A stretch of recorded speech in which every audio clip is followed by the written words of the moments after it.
Okey. Hai, saya Alizan. Tiada kata anda.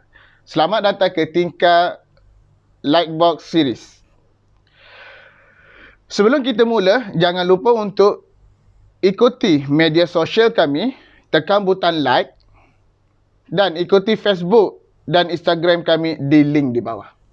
Okay, hari ini kita akan belajar tentang bab yang kedua, asas number. Sebelum kita belajar ni, kita memahami bahawa yang biasa kita guna adalah asas 10. Di mana 1, 2, 3, bila sampai 10, dia akan balik kembali kepada nombor kosong. Okey, cikgu akan menunjukkan perubahan nombor berdasarkan asas. Okey, kita bermula dengan asas 2. Okey. Asas 3, asas 4, asas 5, asas 6, asas 7, asas 8 dan asas 9. Kita tengok perubahan numbernya. Okay, ni asas 10 lah yang biasa kita guna. Okay. 1, asas 2 dikira 1, asas 3 dikira 1, asas 4 dikira 1, asas 5 ditulis 1, asas 6 ditulis 1, asas 7 ditulis 1, asas 8 ditulis 1, asas 9 ditulis 1. Okey. Biasa kita tengok pula kita kira biasa nombor 2. Okey, menggunakan asas 10 yang biasa kita guna. Asas 2 dia akan jadi apa? Sebab asas 2 dia paling tinggi, bila cukup 2 dia akan jadi kosong. Mana dia akan jadi apa? 1, kosong. Ini bukan dibaca dengan 10, dipanggil 1, kosong. Ini akan ada 2, masih 2, 2, 2, 2, 2, 2. Okay, kita lihat pula kalau nilai 3 dalam asas 2, berapa dia akan jadi? Dia akan jadi kosong, kita akan tambah 1, dia akan dapat 1, 1. Asas 3, dia akan jadi apa? Sebab 2 adalah nilai tertinggi bagi asas 3, dia akan jadi 1, kosong. Bila 2, dia cukup, dia tak jadi 1, kosong. Ini masih lagi 3, 3, 3, 3, 3, 3. Kita lihat nilai 4. Bagi asas 2, dia akan jadi apa? Dia akan jadi 1, 0, 0. Sebab bila ditambah 1, dia akan jadi kosong.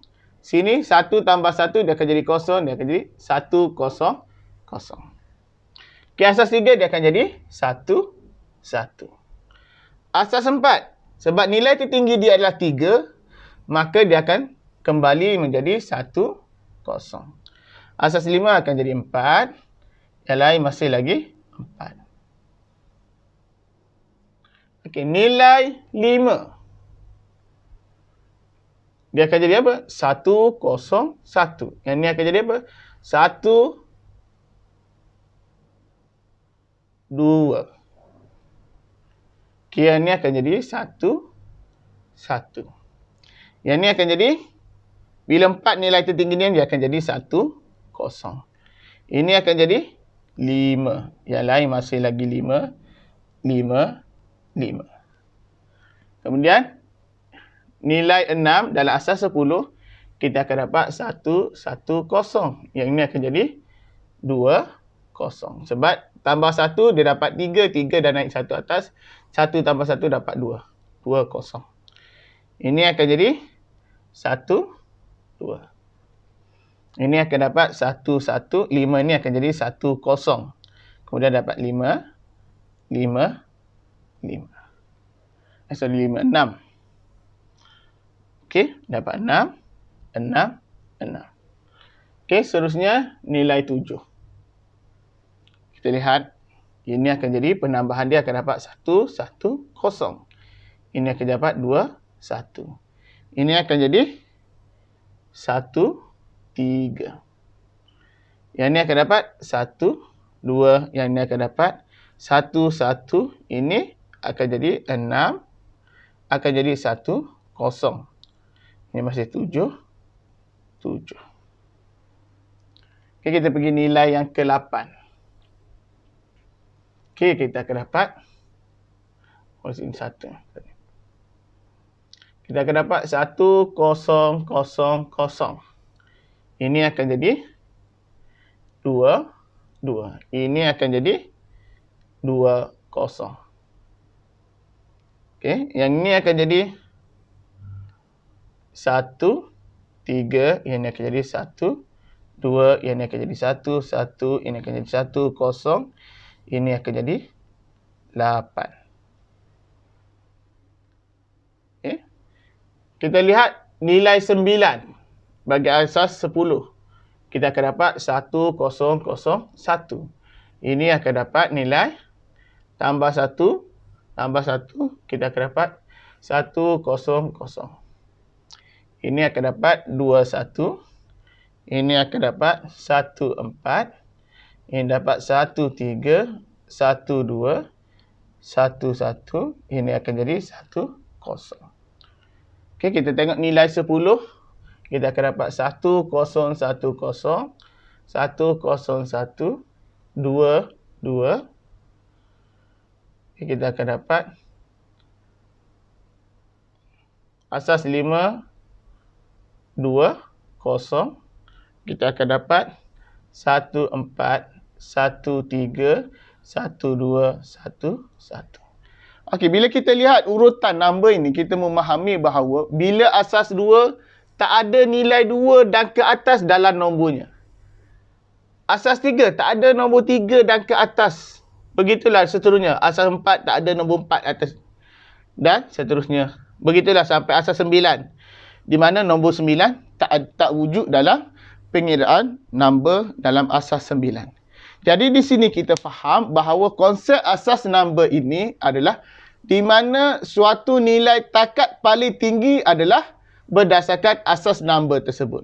Sekiranya asas 2, maka bila cukup nilai 2, maka dia akan masuk ke nilai, akan menambah pada nilai di hadapannya. Okay? Jadi ini adalah konsep di mana untuk memahami bagaimana asas nombor tersebut. Kemudian kita akan belajar beberapa subtopik yang lain. Bagaimana kita nak menukar daripada asas 10 kepada asas 2. Dan seterusnya bagaimana nombor asas 2, 3 dan seterusnya tukar kepada asas 10.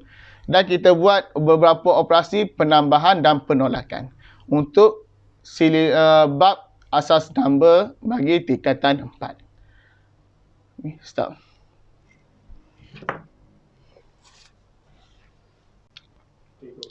Okey, seterusnya kita akan belajar bagaimana nak menukarkan asas 10 kepada asas nombor yang lain.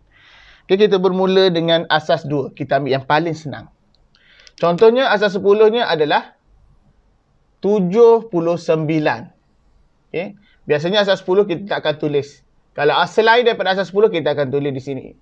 Okey, kalau biasa di atas, contohnya di sini, ini makna kuasa. Kalau nombor asas biasa kita ditulis di bawah. Kalau asas 2, kita tulis 2. Tapi kalau asas 10, kita tak tulis number. Jadi bagaimana proses dia? Kita biasa buat ni dalam banyak sistem, iaitu namanya pembahagian berterusan. Okey? Pembahagian berulang. Kita bagi 79. Okey? Kalau kita nak dapatkan asas 2, maka kita bahagi dengan nombor 2. Okey?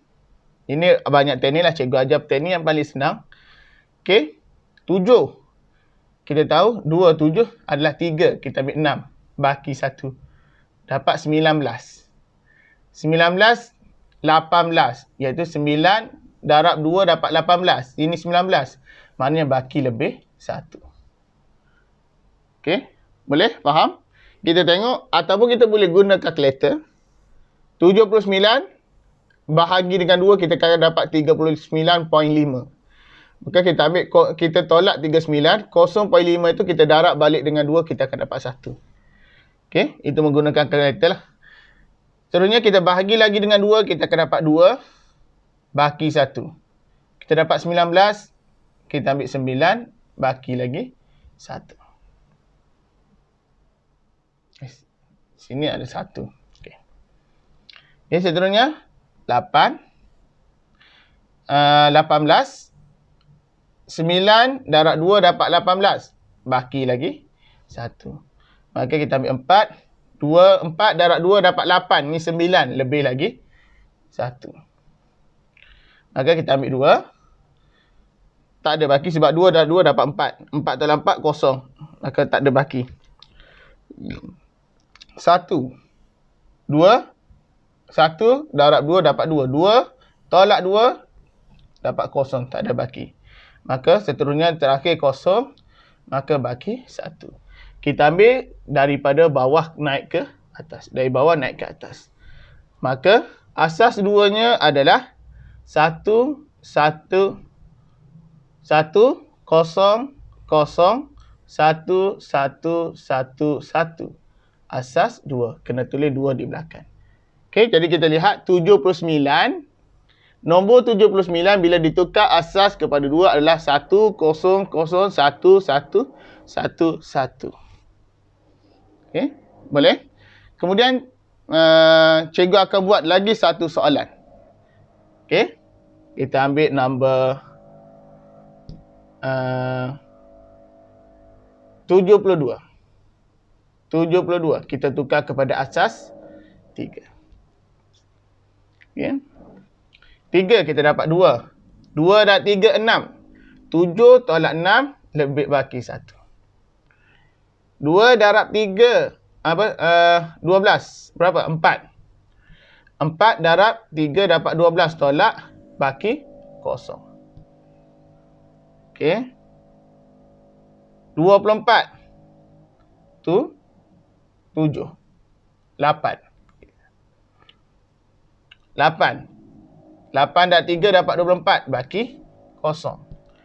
Kemudian kita ambil 2. 2 dan 3, 6. 8 tolak 6. Baki lebih 2. Kemudian 0. 0 dan 3, 0. 2 tolak 0. Baki 2. Okey. Bila dia dapat 0, maka kita ambil daripada bawah ke atas. Maka 72 dalam asas 3 ialah 2, 2, 0, 0. Ditulis asas 3. Okey. Jadi kita lihat mana-mana sahaja asas nombor asas 10 boleh ditukar pada asas lain dengan cara pembahagian berulang. Kalau kita nak asas 2, maka kita bahagi dengan 2. Kalau nak asas 3, kita bahagi dengan 3. Dan kalau kita nak asas 7, 8 dan 9, kita boleh bahagi nombor asas tersebut. Okey.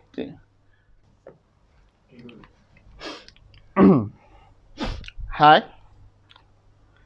Saya Muhammad Alizan, Tin Educator anda. Selamat datang ke Tingkah Livebox Series. Sebelum kita mula, jangan lupa untuk ikut media sosial kami. Tekan butang like dan ikuti Facebook dan Instagram kami di link di bawah. Okey, hari ini kita akan sambung tentang bagaimana menentukan suatu punca. Okey, sebelum ni kita mengetahui bahawa setiap persamaan kuadratik mempunyai punca. Apa yang dikatakan punca apabila suatu persamaan melalui titik paksi X, dia akan ada dua titik ini dipanggil sebagai punca. Hari ini kita nak tentukan sama ada suatu nilai itu merupakan punca bagi persamaan yang diberikan. Okey. Hari pertama cikgu akan bagikan suatu persamaan kuadratik.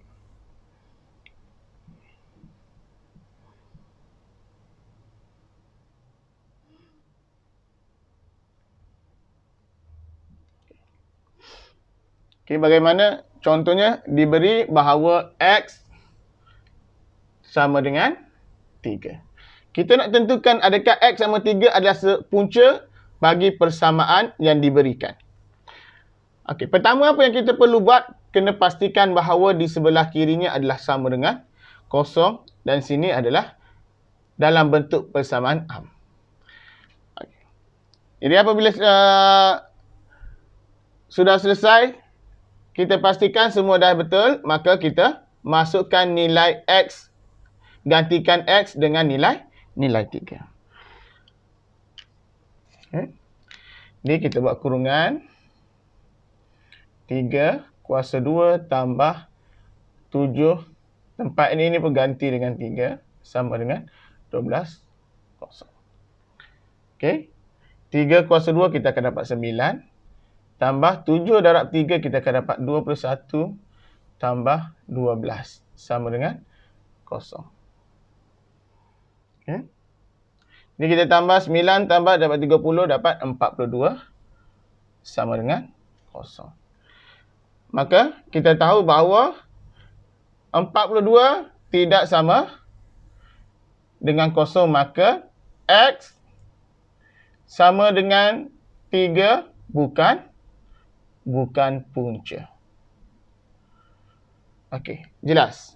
Kita lihat dalam soalan ini, apabila kita masukkan nilai 3, nilainya ditambah maka kita dapat 42. Maka 42 tidak sama dengan kosong. Ataupun biasa dalam buku teks dia kata 42 tidak sama dengan sebelah kanan. Maka X sama dengan 3 bukan punca. Maknanya X kuasa 3 tidak berada pada graf kuadratik tersebut. Okey, cikgu bagi lagi satu contoh. Okey. X kuasa 2 tolak 5X tambah 6. Okey, cikgu berikan X sama dengan 3. Kita nak tentukan bahawa X sama dengan 3 ini adalah punca bagi persamaan kuadratik X kuasa 2 tolak 5X tambah 6. Jadi kita lakukan seperti tadi, pastikan sebelah kiri kanannya kosong dan sebelah kirinya adalah dalam persamaan. Maka kita masukkan 3 di dalam X tolak 5 darab dengan 3 tambah dengan 6 sama dengan kosong. Jadi kita nampak 9 tolak 15 tambah dengan 6 sama dengan kosong. Maka kosong sama dengan kosong. Apabila kiri dan kanan dia sama, maka X sama 3 adalah punca. Okey, adalah punca. Jadi untuk menentukan suatu punca, kita menggunakan konsep di mana kita gantikan punca masuk dalam persamaan dan kita tentukan bahawa belah kiri dan belah kanan dia sama. Bila sama, maknanya dia adalah punca. Kalau dia tak sama, maknanya X sama dengan 3 itu bukan punca. Sangat senang untuk kita tentukan sama ada suatu nilai itu adalah punca bagi persamaan kuadratik yang diberikan. Okey, stop.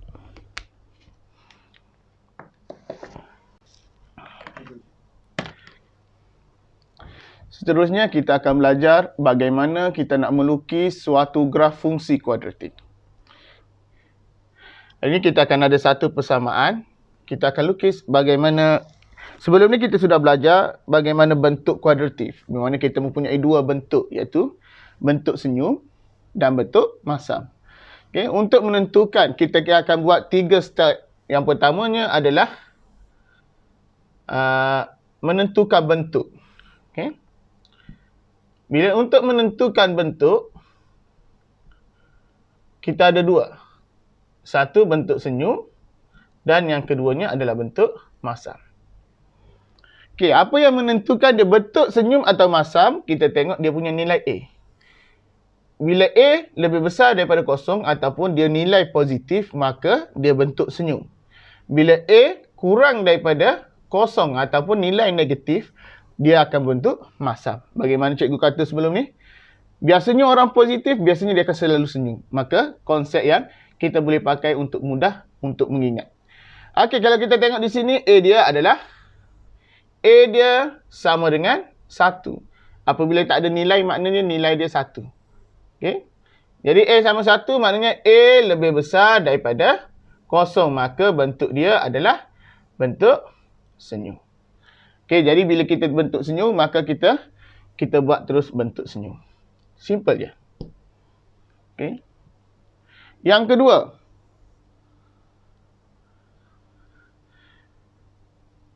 kita mencari punca. Okey. Cari punca dia. Macam kita sudah belajar sebelum ni cara teknik pemfaktoran. Pertamanya kita